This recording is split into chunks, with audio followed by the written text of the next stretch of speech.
इस कहानी को थोड़ा ध्यान से सुनिएगा, क्योंकि ये कहानी आपकी जिंदगी बदलने वाली है। एक समय की बात है, महात्मा बुद्ध के सबसे प्रिय और करीबी शिष्य आनंद एक बार कहीं जा रहे थे। तभी रास्ते में उन्होंने देखा कि एक अधेड़ उम्र का व्यक्ति एक चट्टान के ऊपर बैठकर रो रहा है। यह देखकर आनंद वहीं रुक गए और उस व्यक्ति के पास जाकर उसके दुखी होने का कारण पूछा। वह व्यक्ति अपने आंसू पोंछते हुए बोला, मैं नहीं, पास के ही गांव का रहने वाला एक बदनसीब व्यापारी हूं। मैं जो भी काम करता हूं वही बिगड़ जाता है।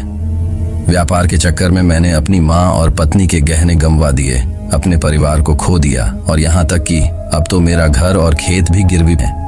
मुझे तो लगता है कि मेरी किस्मत ही खराब है। उस व्यक्ति की बात सुनकर आनंद बोले, तुमसे किसने कहा कि तुम्हारी किस्मत खराब है? जरा मैं भी तो जानूं कि तुम्हारी किस्मत में क्या खराबी है। व्यक्ति बोला, पहले मैं खेती करता था, लेकिन हर साल उसमें घाटा होता था। कभी सूखा पड़ जाता तो कभी ज्यादा बारिश से फसल खराब हो जाए, कभी आवारा पशु फसल को नुकसान पहुंचाते तो कभी कीड़े मकोड़े और बीमारियां फसल को बर्बाद कर देते हैं। खेती से मेरे परिवार का गुजारा ठीक से नहीं चल पा रहा था, जिससे परेशान होकर मैंने खेती करना छोड़ दिया और व्यापार करने का निश्चय किया। मैंने पत्नी के गहने बेचकर अपना व्यापार शुरू किया, लेकिन मेरा व्यापार नहीं चला। शुरू में तो मेरे परिवार वालों ने मेरी आर्थिक मदद की, मेरा साथ दिया, लेकिन जैसे जैसे मुझे नुकसान होने लगा, मेरे परिवार वालों ने भी मेरा साथ छोड़ दिया और मुझसे दूर हो गए। अब तो वो मुझे देखकर अपनी नजरें फेर लेते हैं और मुझे ही अपने परिवार की गरीबी और दुर्दशा का जिम्मेदार ठहराते हैं। अब तो मुझे अपना जीवन ही बोझ लगने लगा है। अक्सर मेरे मन में ख्याल आते हैं कि अपना जीवन ही खत्म कर लूं, और मैं आज यहाँ आत्महत्या करने ही आया था, लेकिन हिम्मत नहीं जुटा पाया, इसीलिए इस पत्थर पर बैठकर रो रहा हूँ। दूसरी तरफ मेरा एक मित्र है। हम दोनों ने एक ही साथ व्यापार शुरू किया था, लेकिन वो आगे बढ़ गया और मैं पीछे रह गया। मेरी इस असफलता की वजह से वो हर समय मुझे नीचा दिखाने का प्रयत्न करता रहता है और वे अक्सर मेरे घर आकर अपनी सफलता की बातें करता है। मेरे घर वालों को बताता है कि कैसे उसने इतनी मेहनत करके इतना बड़ा व्यापार कर लिया, और वो अक्सर अपने फलते फूलते व्यापार के किस्से मुझे, मेरी पत्नी और मेरे माँ बाप को सुनाता रहता है, जिसे सुनकर मेरे घर वाले उसकी तो प्रशंसा करते हैं, लेकिन मेरी बुराई करते हैं। मुझे नाकारा और कम दिमाग का कहते हैं। मेरी पत्नी और माँ मुझे बात बात पर ताने मारती है, जिससे मुझे बहुत दुख पहुंचता है और कई बार खुद की नाकामयाबी पर क्रोध भी आता है, लेकिन मुझे समझ नहीं आ रहा कि मैं क्या करूं। ये सुन भिक्षु आनंद ने पूछा, तुम्हें किस बात का दुख होता है, अपने असफल होने का या फिर मित्र के सफल होने का? सवाल सुनकर वह व्यक्ति एक पल के लिए सोच में फिर बोला, अगर सच कहूं तो मुझे अपने असफल होने का उतना दुख नहीं होता जितना कि मित्र के सफल होने का होता है। भिक्षु आनंद ने अगला प्रश्न किया, अगर तुम्हारा मित्र व्यापार में असफल हो जाता और तुम सफल हो जाती तो क्या तुम खुश होते? व्यक्ति ने कहा, हाँ, मुझे बहुत खुशी होगी। आनंद बोले, इसका मतलब कि तुम्हारी खुशी तुम्हारी मित्र पर निर्भर करती है। अगर वह चाहे तो तुम्हें खुश कर सकता है, और अगर वह चाहे तो तुम्हें दुखी भी कर सकता है। तुम स्वयं से ना तो खुश हो सकते हो और ना ही दुखी हो सकते हो। भिक्षु की बातें सुनकर व्यक्ति थोड़ी देर के लिए सोच में पड़ गया और फिर बोला, आपकी बातें सुनकर मुझे कुछ आशा बन रही है। तभी भिक्षु आनंद ने कहा, जब हम किसी से आशा बांध लेते हैं तो उस पर निर्भर हो जाते हैं, फिर हमारी खुशी और दुख भी उसी पर निर्भर करने लगते हैं। इसीलिए सबसे बेहतर है कि तुम स्वयं सी आशा बांध। जब तुम ऐसा करोगे और साथ ही पूरी मेहनत और ईमानदारी से काम करोगे तो तुम्हें सफलता अवश्य प्राप्त होगी। तुम्हें लगता है कि तुम्हारा मित्र तुम्हें नीचा दिखाने आता है, दुखी करने आता है, पर अगर ईमानदारी से विचार करो तो वह बातें तो सच्ची ही कहता है।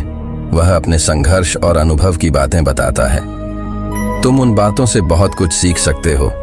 तुम्हें तो इसके लिए उसका धन्यवाद करना चाहिए कि तुम्हें घर बैठे इतने सारे अनुभव मिल रहे हैं। तुम अनुभवों का लाभ उठाओ, नई शुरुआत करो, ईमानदारी से कर्म करते जाओ, हार मत मानो, एक दिन तुम्हें सफलता जरूर मिलेगी।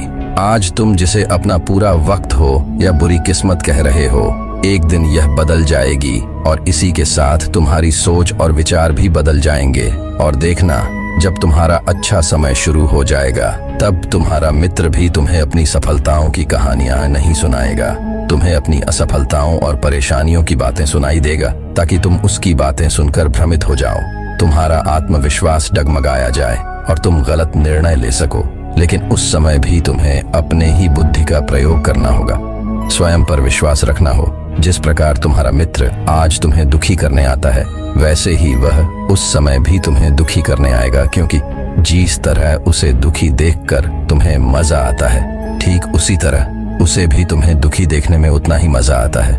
व्यक्ति ने कहा, आपने सही कहा मुनिवरों, लेकिन मेरा सबसे बड़ा दुख यह है कि मेरे परिवार के लोग भी इसमें शामिल हैं। वास्तव में मैं तो अपने परिवार के लिए अच्छा करना चाहता था, उन्हें खुश रखना चाहता था, लेकिन वो भी मेरी बातों और भावनाओं को नहीं समझ रही है, मुझे ही गलत कहते हैं और पिछले कुछ समय से तो वो मेरे साथ भी नहीं है। भिक्षु आनंद ने उस व्यक्ति को समझाते हुए कहा, हम हमेशा चाहते हैं कि हम जो कुछ भी करें लोग उसके लिए हमारी प्रशंसा करें, लेकिन आमतौर पर ऐसा नहीं होता। लोग हमारे पास आके तारीफ नहीं करते, जिससे हम दुखी हो जाते हैं। हमें लगने लगता है कि हमारे मित्र, रिश्तेदार, घर वाले सब स्वार्थी है। लेकिन अगर तुम किसी को अपना परिवार मानते हो और उसके लिए कुछ करना चाहते हो, तो फिर तुम ऐसा क्यों सोचते हो कि तुम दूसरों के लिए कुछ कर रहे हो? वास्तव में तुम अपनी खुशी के लिए कुछ कर रहे हो, क्योंकि उन्हें खुश देखकर तुम्हें खुशी होती है। अगर ऐसा करते समय तो मानकर चलते हो कि तुम दूसरों के लिए कुछ कर रहे हो तो तुम दुखी रहोगे, लेकिन अगर तुम्हें लगता है कि तुम स्वयं के लिए कर रहे हो तो तुम खुश रहोगे, क्योंकि जब हम स्वयं के लिए कुछ करते हैं या करना चाहते हैं तो हमें इसके लिए सांत्वना की जरूरत नहीं पड़ती। भिक्षु आनंद की ये बातें सुनकर उस व्यक्ति के चेहरे के भाव पूरी तरह से बदल गए। उसने कहा, आप सही कह रहे हैं। मैं समझ गया कि अब तक मेरी किस्मत इसीलिए खराब थी क्योंकि वह दूसरों के हाथों में थी, लेकिन अब से मैं अपनी किस्मत को अपने हाथों में रखूंगा। फिर से प्रयत्न करूंगा, पूरी लगन और ईमानदारी से काम करूंगा और जब तक सफलता नहीं मिल जाती है चैन से नहीं बैठूंगा। उस व्यक्ति की बात सुनकर आनंद मुस्कुराए और उसे एक छोटी सी डिबिया देते हुए कहा, इस डिबिया को हमेशा अपने साथ रखना। इसमें एक ऐसा मंत्र है जो तुम्हें बड्ढे से बड्ढे दुख से भी बाहर निकाल लेगा, लेकिन इस डिबिया को तभी खोलना जब तुम्हारे सारे रास्ते बंद हो जाएंगे, कोई उम्मीद नजर ना आए और तुम्हें लगने लगे कि सब व्यर्थ है, यह दुनिया व्यर्थ है और यहाँ रहना भी व्यर्थ है। व्यक्ति ने भिक्षु का धन्यवाद किया और उस डिबिया को लेकर अपने घर वापस आ गया। उसने नए उत्साह के साथ दोबारा अपने व्यापार की शुरुआत की और इस बार उसका व्यापार चल पड़ रहा। अपनी मेहनत और लगन के बल पर बस कुछ ही सालों में वह एक बड़ा व्यापारी बन गया। उसके परिवार वाले भी उसके साथ आ गए और उसका जीवन बहुत ही सुख, शांति और समृद्धि के साथ बीतने लगा। लेकिन समय और किस्मत के खेल को आज तक ना कोई समझ पाया है और ना कोई समझ पाएगा। ये सदा एक जैसा नहीं रहता, ये बदलता रहता है। उस व्यक्ति के जीवन में भी बदलाव आया। वही व्यक्ति जिस राज्य में रहता था, उस राज्य पर पड़ोसी राज्य के राजा ने हमला कर दिया। उस हमले और लूटमार में उस व्यक्ति का सारा धन भी लूट लिया गया। उसके दुकानें और घर सब जला दिए गए। जान बचाने के लिए उसे अपने परिवार के साथ वहां से भागना पड़ा। व्यक्ति अपने परिवार के साथ कई दिनों तक इधर उधर भटकता रहा। वह दाने दाने को मोहताज हो गया। उसका बच्चा बीमार हो गया और इलाज के अभाव में बीमारी से बुरी तरह रहने लगा। ये देखकर उसका हृदय चित्कार कर उठा। उसके पास अपने बेटे के इलाज और परिवार को खिलाने के लिए धन के नाम पर एक सिक्का भी नहीं था। वो अंदर से बुरी तरह से टूट गया। ऐसे में उसे एक बार फिर से निराशा नहीं घेर लिया। उसे लगने लगा कि उसका जीवन व्यर्थ है, सारी दुनिया व्यर्थ है। लेकिन तभी अचानक उसे भिक्षु आनंद द्वारा दी गई डिबिया की याद आई। उसने बड़ी उत्सुकता के साथ उसे खोला।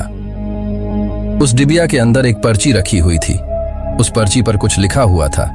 उस पर्ची को उसकी आंखों के सामने छाया हुआ निराशा का अंधेरा छंट गया और वह एकदम से मुस्कुरा उठा।